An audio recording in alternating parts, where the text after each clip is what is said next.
Imagine a man who clawed his way from wearing his sister's dress to school, to commanding $1 million per film, only to have his name hijacked by a stranger's chaos. Charles Bronson wasn't just Hollywood's toughest star. He was a survivor of mines, war, and a grudge that burned for decades. But here's the shocker. What if the role that made him a legend became his prison? From a coal-stained kid to Europe's king, his life was wilder than any movie.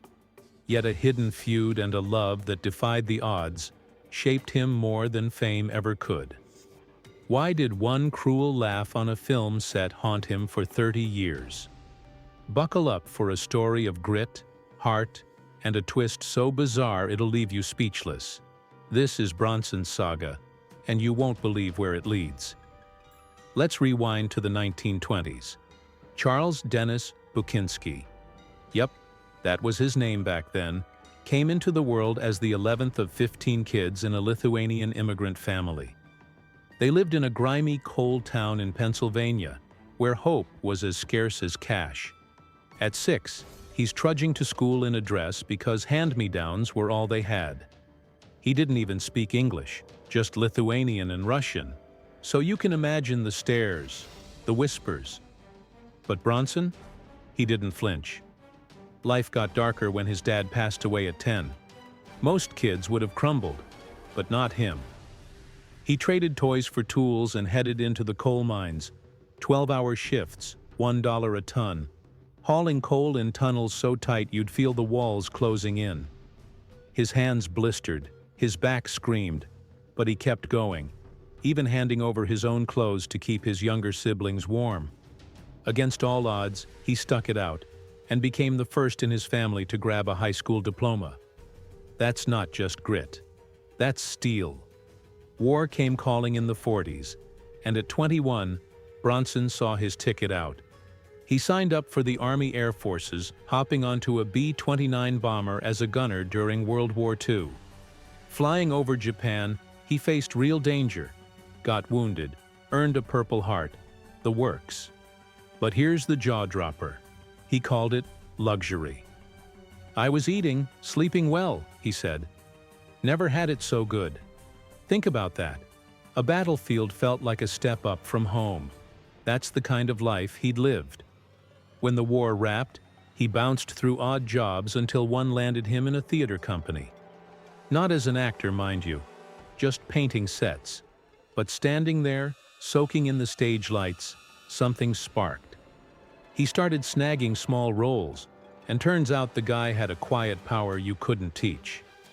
By 1949, he's off to Hollywood with a new name, Bronson, swiped from a studio gate, and a dream no one else believed in. Hollywood didn't roll out the red carpet. With a face weathered by mines and war, Bronson didn't scream, "leading man." Casting folks saw a thug, a heavy, a guy to toss punches or take a fall. In the 50s, during the Red Scare, Charles Bukinski sounded too foreign, so he ditched it. But even as Charles Bronson, he was stuck playing goons, nameless, forgettable. He shared a cramped New York apartment with Jack Klugman back then, two broke actors chasing the same impossible shot. On set, he barely spoke, but those eyes? They held you. He churned through gig after gig, always in the background, until 1954 flipped the script. In Drumbeat, he's Captain Jack, a Modoc warrior standing tall against the odds. It's not a big part, but Bronson owned it. Pride, pain, fire, all in one look. They kept tossing him roles as Thug Number 3 or Angry Native. But Europe, they saw a titan. In France, Italy, Germany, fans packed theaters to watch him steal scenes in The Magnificent Seven. That 1960 gem had him as Bernardo O'Reilly, a gunman with a soul, telling village kids their hardworking dads were the real heroes. It wasn't just a role, it was a statement. Bronson wasn't just muscle, he carried depth. That quiet strength hit Europe like a thunderbolt, making him a star while America yawned. But hold on, why was Europe obsessed when Hollywood wasn't? It's simple. They didn't need a pretty face. They wanted a man who felt real. Then came The Great Escape in 1963, and Bronson showed the world he could break your heart. As Danny, a soldier battling claustrophobia in a POW camp, he dug tunnels despite his fear. Those shaky hands, that haunted stare, that wasn't acting. As a kid, he'd spent years in Pennsylvania's coal mines, trapped in suffocating tunnels after his dad passed. He was 10 when he started, hauling coal for pennies to feed his siblings. That pain poured into Danny, making every scene raw. Director John Sturges picked him for that vulnerability, and it paid off. European fans went wild, cementing Bronson as their quiet icon. Back then he was 42, lean and rugged, with a style that screamed no nonsense, think leather jackets, and a scowl that could stop traffic. Compare that to now, or rather, his later years. Still tough, but softer around the edges, with a career that finally screamed legend. His journey from minor to movie star? It's the kind you can't make up. But fame didn't fix everything. During The Great Escape, Bronson's personal life took a dramatic turn. He fell hard for Jill Ireland, a radiant actress married to his co-star and friend, David McCallum. Bronson was grieving his mother's passing, his own marriage crumbling, and he didn't hold back. He pursued Jill, sparking whispers and tension. It was a bold move, messy and real, but it changed everything. By 1968, they were married, and Jill became more than his wife. She was his partner in over a dozen films. Their chemistry lit up the 70s, making them Hollywood's power couple. Imagine them then. Bronson, 47, all grit and intensity. Jill, elegant but fierce, matching his energy. Fast forward to the 80s, and they're still a team, though life's challenges, health struggles, family losses, tested their bond. Their love story wasn't just romantic, it was a testament to loyalty. But what's the secret behind a love that lasts through Hollywood's chaos? Stick around because it's about to get juicy. Now let's talk money, because Bronson's financial game was as tough as his screen persona. He wasn't flashy, but he lived well. In the 60s, he drove a sleek Jaguar E-Type, a car that screamed style but didn't break the bank. By the 70s, he upgraded to a Mercedes-Benz 450 SL, blending luxury with practicality. His watches. Think Rolex Submariners, understated, built to last, just like him. Real estate was his big play. He owned a sprawling Malibu ranch, bought in the late 60s for $200,000, now worth millions. No private jets for Bronson. He kept it grounded, but his investments were sharp. He backed a few small production companies, including one tied to Jill's films, and held stakes in European studios that bet on his star power. Insurance? He had solid health and asset policies, especially after a back injury on The Dirty Dozen slowed him down. Lesson 1. Don't chase trends. Invest in what lasts. Lesson 2. Protect your health and your hustle, because life throws curveballs. Speaking of The Dirty Dozen, that 1966 shoot was a circus. Filmed in England, it was packed with egos: Lee Marvin, Jim Brown, Donald Sutherland, Clint Walker. Bronson, 45, was Charlie Sunshine, brooding and distant. The set was a mess. Delays dragged on, and Marvin once disappeared to a pub, barely stumbling back for takes. But the chaos paid off. The film crushed it, outgrossing every 1967 blockbuster. Bronson's role as a gritty soldier shone, but one moment soured it all. Director Robert Aldrich, thinking it was a laugh, stuck Bronson, 5 feet 8 inches, between towering Walker and Sutherland for a scene. The height jab hit hard. Bronson, who'd built his image on strength, felt exposed. That wound didn't heal. It festered, shaping a feud that lingered. Why does one moment haunt a man for decades? That's the question we'll unravel next. They kicked things off with Chatto's Land in 1972, where Bronson played a half-Apache tracker hunting justice. It was raw, intense, and set the tone for what followed. But The Mechanic in 1972? That was next level. Bronson's hitman barely spoke, moving like a predator through a 16-minute opening with zero dialogue, just pure tension. Critics called it art. Fans called it mesmerizing. He even got his wife, Jill Ireland, a role, keeping their real-life bond tight on screen. Back then, Bronson was all lean muscle, his style simple.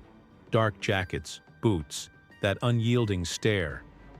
Compare that to the 80s, grayer, softer, but still commanding, with a career that screamed icon. Ever wonder what makes a man timeless? Bronson's answer was authenticity. Then came Death Wish in 1974, and everything changed. Bronson was Paul Kersey, a quiet architect turned vigilante after his family's world is shattered. At 52, he brought a lived-in weight to the role. No young hotshot could have matched it. His transformation from pacifist to avenger felt like a gut punch. Winner pushed the film's edges, making it gritty and unflinching. Audiences didn't just watch, they felt it. Made for a few million, it raked in over $30 million, a cultural earthquake. America in the 70s was reeling, crime spiking, trust in institutions crumbling. New York streets were gritty, fear was real, and Death Wish held up a mirror. Fans chanted, "Kersey!" when they saw Bronson, blurring the line between man and myth. But here's the hook. Did he love being that hero, or did it trap him? The answer's coming, and it's not what you think. The Death Wish craze wasn't all glory. Critics slammed it, calling it divisive, but theaters stayed packed. Some fans formed Kersey patrols, neighborhood watch groups inspired by the film. Law enforcement worried. Would people take justice into their own hands? Bronson, private by nature, didn't sign up for this. At home, he painted, sculpted, craved quiet. "I'm not that guy," he'd say, but the world didn't listen. The sequels, starting with Death Wish 2 in 1982, piled on, turning Kersey into a one-man army. By Death Wish 3, he was blasting gangs with machine guns. Bronson, nearing 60, admitted he was just cashing checks. "I go through the motions," he told a reporter. The role that made him a legend became a cage. From the first film in 74 to the last in 94, Kersey followed him for 20 years. Why keep going? Money, contracts, and a fan base that wouldn't let go. Let's talk Bronson's wealth, because this man played the long game. By the mid-70s, he was banking millions per film, but he wasn't flashy. His cars? A Porsche 911 in the 70s, sleek but not ostentatious. Later a Cadillac Eldorado for comfort. Watches? A Patek Philippe, classic and understated. A nod to his practical side. He owned a Vermont farm, bought for $500,000 in 72, and kept his Malibu ranch, now worth $5 million. No private jets. Bronson flew commercial, even at his peak. His investments were savvy. He backed Winner's production company and took stakes in European distributors, cashing in on his overseas fame. Insurance? He had robust health and liability policies, especially after a knee injury on the Stone Killer. Financial lesson 1. Live below your means, even when you're on top. Lesson 2. Bet on yourself, but diversify. Bronson's European deals kept him flush when Hollywood wavered. Off-screen, Bronson's heart was with Jill. Their love, born in the drama of The Great Escape, was his anchor. In the 70s, they were Hollywood's power couple, co-starring in films like The Mechanic and Breakout. Jill, elegant and fierce, balanced his grit. During Chatto's Land, a stunt went haywire. A crew member was nearly crushed, and the car rental company tried yanking their vehicles mid-shoot. Winner lost it, but Bronson stayed cool, protective of Jill's scenes.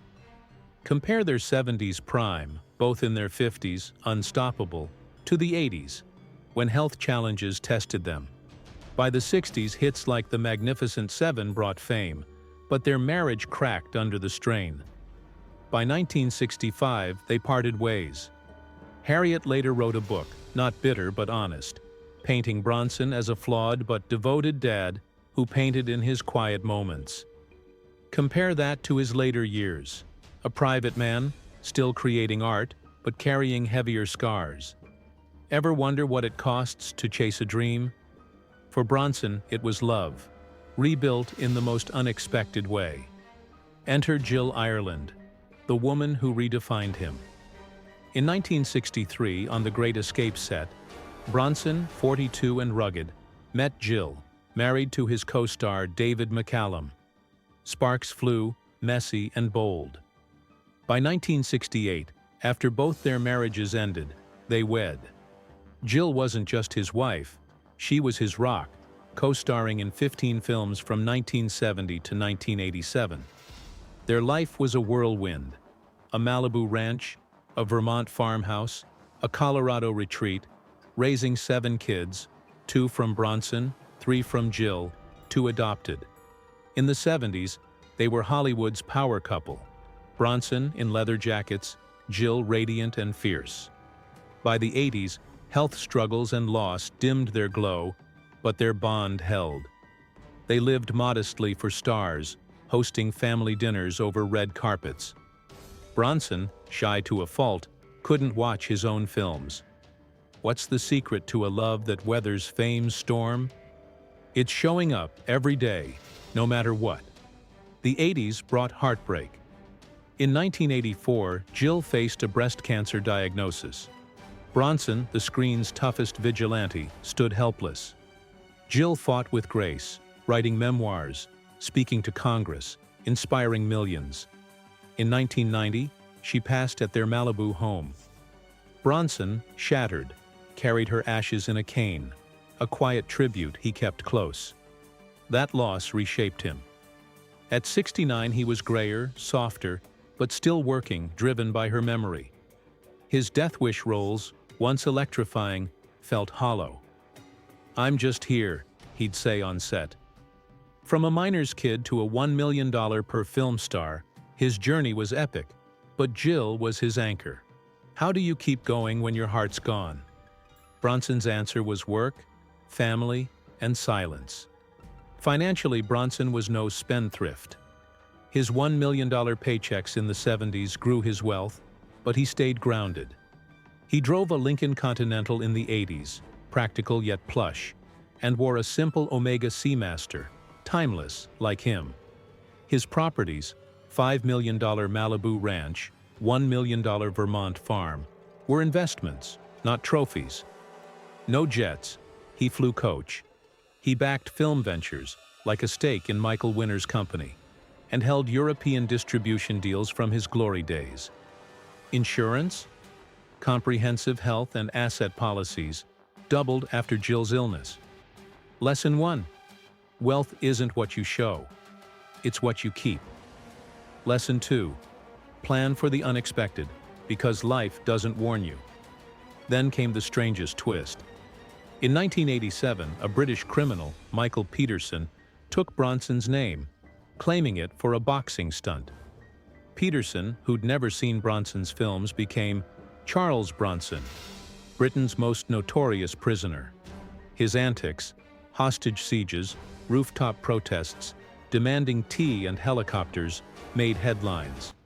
In 1999, he held an art teacher captive for 44 hours, earning a life sentence.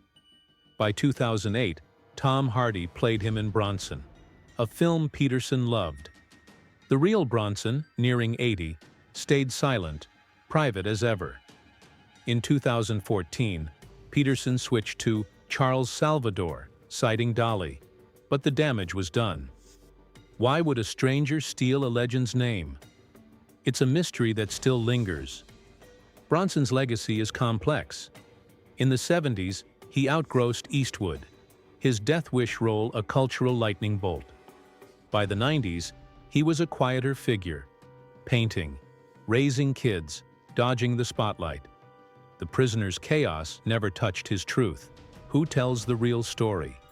That's up to us. And Bronson's tale, grit, heart, and all, will outlast the noise.